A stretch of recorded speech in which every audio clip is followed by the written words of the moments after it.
নারীকে 11 টুকরা করে হত্যা, স্বামী পলাতক।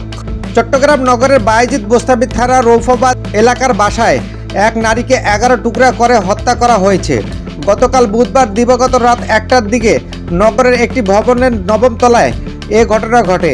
এরপর থেকে তার স্বামীকে খুঁজে পাওয়া যাচ্ছে না। তিনি হত্যাকারী বলে সন্দেহ করছেন পুলিশ। নিহত ওই নারীর নাম ফাতেমা বেগম, তার স্বামীর নাম সুমন। পুলিশ বলছে ওই নারীকে হত্যা ছুরি ও চাপাতি ব্যবহার করা হয়েছে। শরীরের বিভিন্ন অংশ কেটে টুকরা টুকরা করা হয়েছে। হাড় থেকে মাংস কেটে ফেলা হয়েছে।